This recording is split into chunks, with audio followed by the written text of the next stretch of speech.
तो आज हम जिस मूवी को एक्सप्लेन करने वाले हैं उस मूवी का नाम है डार्क शैडो।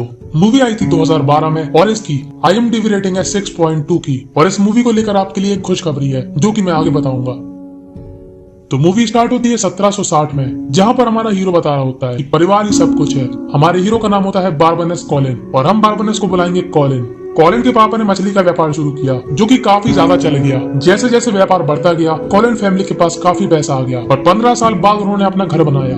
और कॉलिन के पीछे थी एक खूबसूरत सी लड़की जिसका नाम था एंजेलिक। एंजेलिक कॉलिन से काफी ज्यादा प्यार करती थी, पर कॉलिन करता था उसके साथ चुम्मा चाटी और बूम बूम, ना कि प्यार। और वो उसको साफ साफ कहता है कि मैं तुमसे प्यार नहीं करता। और इस बात को सुन के एंजेलिक को लग जाती है मिर्ची और एंजेलिक को आता था काला जादू और वो काला जादू करके कॉलिन के माँ बाप को मार देती है। और हमारा कॉलिन पड़ जाता है अकेला।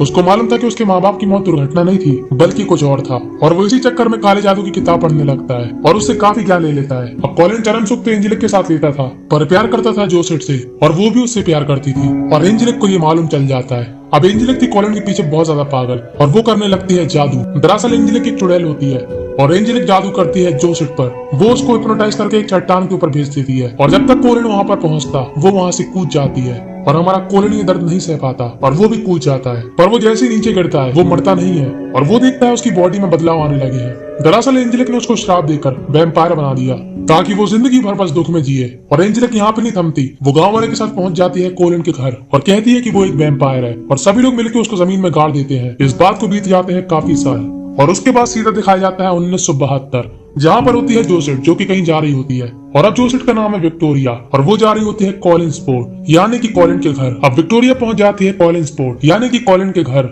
जहाँ पर वो नौकर को बताती है कि वो गवर्नेंस की जॉब के लिए आई है। गवर्नेंस यानी बच्चों के लिए प्राइवेट टीचर जो कि उनको घर में पढ़ाती है। और वो अंदर आकर एक फोटो के बारे में पूछती है और ये फोटो होती है हमारे बारबनेस कॉलिन की। तभी वहाँ पर एक मोहतरमा आती है जो उसको बताती है कि बारबनेस कॉलिन एक महान आदमी था। इन मोहतरमा का नाम होता है एलिजाबेथ और इसी ने विक्टोरिया को बुलाया। वो उसको बताती है कि इसके घर में 7 लोग रहते हैं और जिससे तुम मिल चुकी हो वो है विली।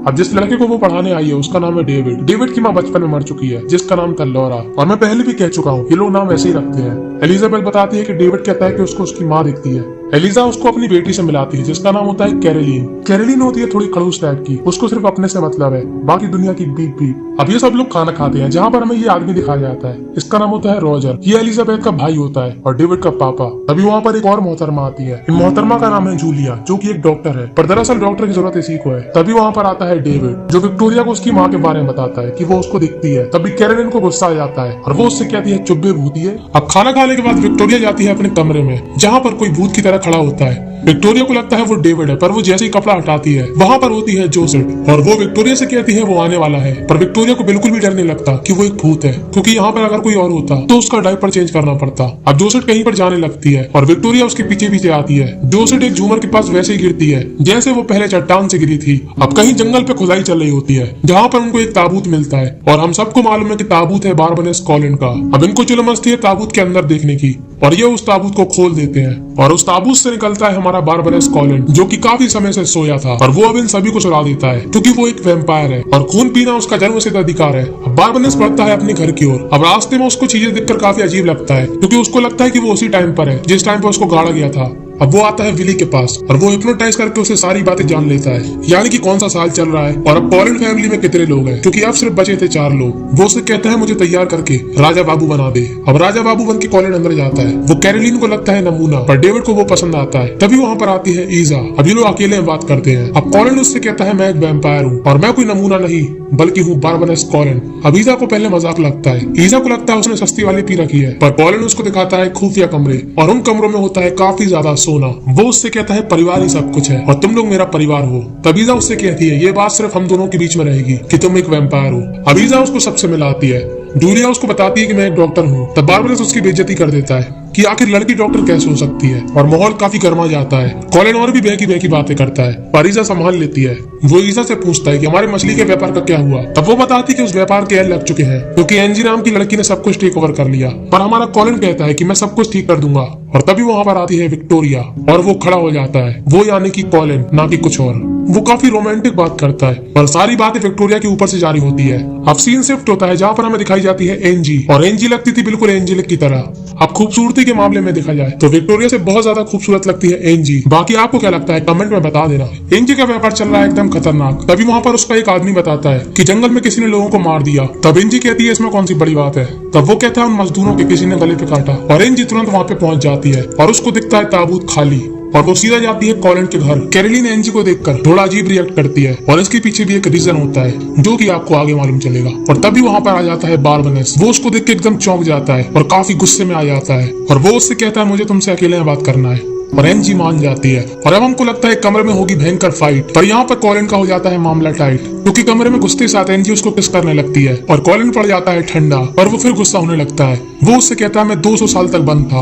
वो कहती है तुम झूठ बोल रहे हो, क्योंकि 200 में 4 साल कम थे। और वो पर्दा खोल के चली जाती है क्योंकि धूप से वैम्पायर को एलर्जी है। और कॉलिन डिसाइड करता है दोबारा बिजनेस शुरू करने का, मछली का, और वो अपने धंधे को बढ़ाने लगता है। अगर कोई मानता है तो ठीक है, और अगर कोई नहीं मानता तो उसको वो हिप्नोटाइज कर लेता है। अब कॉलिन एक दिन लैम्प को घूर रहा होता है, और तभी वहाँ पर जूलिया आ जाती है, और वो उससे कहती है तुम मेरे ऑफिस में आओ, क्योंकि जूलिया को वो दिमाग से थोड़ा किर्रा लगता था। और जब वो उसके ऑफिस में जाता है वो उसको हिप्नोटाइज कर लेती है, और वो उसके बारे में सब कुछ पता कर लेती है। और वो गुस्से में जाती है ईजा के पास, और उससे कहती है कि तुम्हें मालूम था कि वो एक वैम्पायर है, पर तब भी तुमने उसको अपने घर में जगा दी। तब ईजा कहती है वो एक सच्चा कॉलिन है और एक अच्छा इंसान है। वो जूलिया की कॉलिन के लिए दिलचस्पी बढ़ाती है। वो उससे कहती है कॉलिन एक वैम्पायर है और तुम एक डॉक्टर, तुम्हें तो एक रिसर्च का मौका मिल गया। वो उससे कहती है तुम उस पर दम से रिसर्च करो और किसी को भी मत बताओ कि वो एक वैम्पायर है। अब बारबनेस विक्टोरिया को इम्प्रेस करना चाहता है, और वो जाता है सीधा कैरोलिन के पास। वो कैरोलिन से पूछता है तुम कितने साल की हो। तब कैरोलिन बोलती है 15। तब कॉलिन उससे कहता है तुम्हें अभी तक माँ बन जाना चाहिए, और कैरोलिन को लगता है ये एक पागल इंसान है। वो उससे कहता है मुझे विक्टोरिया को इम्प्रेस करना है। तब कैरोलिन कहती है कि तुम्हें ये सब छोड़ना पड़ेगा, ये पागलों वाली हरकतें, तुम्हें उससे नॉर्मल लोगों की तरह रिएक्ट करना पड़ेगा। और बारबनेस कपल्स के साथ इस बारे में बात करता है, और बात खत्म होने के बाद उन सभी को मार देता है, क्योंकि ये बारबनेस की मजबूरी है, और इसलिए वो चाहता है इंसान बनना। और वो जूलिया से इस बारे में बात करता है। तब जूलिया उससे कहती है शायद मुझे तुम्हारा खून चेंज करना पड़ेगा। वो उससे कहती है मैं तुम्हारा टाइम टू टाइम खून चेंज करती रहूंगी। और यहाँ पर एंजी के ऑफिसर कहते हैं कि मछली का व्यापार काफी दिनों से कम हो गया, और एंजी बुलाती है सीधा कॉलिन को। एंजी उससे कहती है मुझे मालूम है तुम लोगों को अपने वश में कर रहे हो, तुम चाहो तो मेरे साथ भी बिजनेस कर सकते हो। तब कॉलिन कहता है बिल्कुल भी नहीं, तेरी ऐसी की तैसी। पर तभी एंजी ब्रह्मास्त्र चलाती है। वो कॉलिन की नरम नरम हाथों को अपने अनमोल रत्नों पर रख देती है। वो उससे कहती है मैं काफी अकेली पड़ चुकी हूँ और काफी सालों से बूम बूम नहीं किया। और बातों ही बातों में वो कॉलिन की कौवे को पकड़ लेती है, और कॉलिन हमारा घबरा जाता है, और एंजी का मन बन चुका है, और वो अपने और उसके कपड़े खोलकर उसके सामने लेट जाती है और उसे अपनी गहराइयां दिखा देती है। और कॉलिन अपने आप पे कंट्रोल नहीं कर पाता, और वो उन गहराइयों में खो जाता है। अब एक थी चुड़ैल और दूसरा था वैम्पायर, तो जाहिर सी बात है बूम बूम होगा अलग ही लेवल का। गमले टूट जाते हैं, टेबल टूट जाती है, दीवारें तहस नहस हो जाती है, और आखिर में ऑफिस की हालत कुछ ऐसी हो जाती है। और एंजी फिर से उससे एक बात पूछती है कि क्या तुम उससे प्यार करते हो, पर बारबनेस फिर से मना कर देता है और वहाँ से जाने लगता है। वो उसे कहती है अगर मैं तुम्हें पा नहीं सकती तो मैं तुम्हें मिटा दूंगी। अगले सीन में कैरोलिन उससे कहती है कि हमें घर पे एक पार्टी रखना चाहिए, और कॉलिन यहाँ पे मान जाता है, और ये लोग काफी बड़ी पार्टी रखते हैं। उस पार्टी में कॉलिन को मालूम चलता है कि डेविड के पापा का अफेयर चल रहा है। अब वो इस बारे में सोच ही रहा होता है, पर तभी वहाँ पर आ जाती है उसकी सपनों की रानी विक्टोरिया, और वो उसके सामने घबराने लगता है। तब विक्टोरिया उसको बताती है कि उसने बचपन से काफी बुरे दिन देखे। वो उसे कहती है मेरे माँ बाप ने मुझे पागल खाने में डाल दिया। वो बचपन से एक आत्मा को देख सकती थी, और वो आत्मा थी जोसेफ की,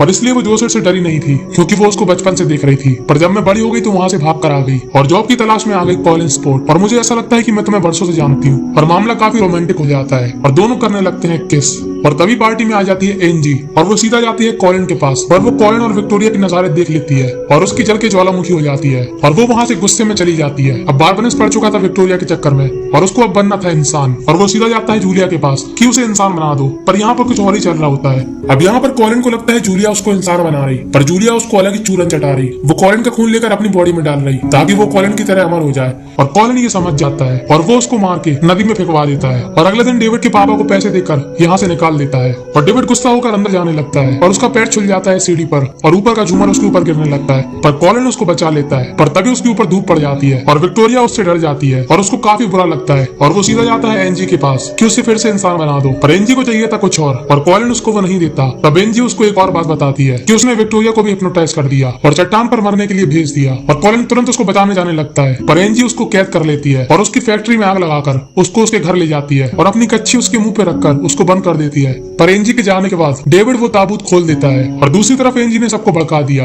कि कॉलिन एक वैम्पायर है और जितने भी शहर में मर्डर हुए उसी ने किए। और सब लोग पहुंच जाते हैं कॉलिन के यहाँ पर और तभी वहाँ पर आ जाता है कॉलिन और कॉलिन एंजी की सच्चाई सबके सामने ले आता है। तब पुलिस वाला कहता है कि यहाँ से जाओ, यहाँ पर देखने के लिए कुछ भी नहीं है और सब लोग यहाँ से चले जाते हैं। और अब होती है घर में भयंकर लड़ाई और जब कॉलिन हारने लगता है तब वहाँ पर आ जाती है जोसेलिन और जोसेलिन एकदम बदल जाती है। दरअसल एंजी ने उसको श्राप दिया था और वो शुरू से ही ऐसी थी और इसलिए वो थोड़ा अजीब रिएक्ट करती थी। पर एंजी काफी ताकतवर थी और वो जोसेलिन पर भारी पड़ने लगती है। पर तभी डेविड अपनी माँ की मदद से उसको झूमर में कैद कर देता है। कॉलिन आता है एंजी के पास और उससे कहता है कि मैं तुमसे पहले प्यार करता था पर तुम करती थी काला जादू, इसलिए मैंने तुमको छोड़ दिया था। अब वैसे तो एंजी खराब थी पर उसने जो भी किया सब कुछ किया कॉलिन के लिए, क्योंकि वो उससे सच्चा प्यार करती थी। और ये साबित करने के लिए वो अपना दिल निकालकर खुद ही अपने आप को मार देती है और हमें एंजी के लिए काफी बुरा लगता है। पर कहानी अभी खत्म नहीं हुई। अब वो जाता है सीधा विक्टोरिया को बचाने और वो उसको रोक लेता है। तब विक्टोरिया उससे कहती है तुम रहते हो अंधेरे में और मैं रहती हूँ दिन में, तुम अगर मुझे चाहते हो तो मुझे भी वैम्पायर बना दो, नहीं तो मैं खुद ही कूद जाऊंगी। तब कॉलिन उससे मना करता है और वो कूद जाती है पर बारबरस गिरते हुए उसको काट लेता है और दोनों करते हैं वैम्पायर वाली किस। और आखिरी में हमको दिखाई जाती है जूलिया, जिसकी खुल जाती है फट से आंखें। और बस यहीं पर ये मूवी दी एंड हो जाती है। तो आपको मूवी की एक्सप्लेनेशन कैसी लगी कमेंट करके जरूर बताना और आपको एंजी के लिए कितना बुरा लगा आप कमेंट में वो भी बता सकते हो। और मैंने बोला था कि इस मूवी को लेकर एक खुशखबरी है कि इस मूवी का मजा आप हिंदी में भी ले सकते हो।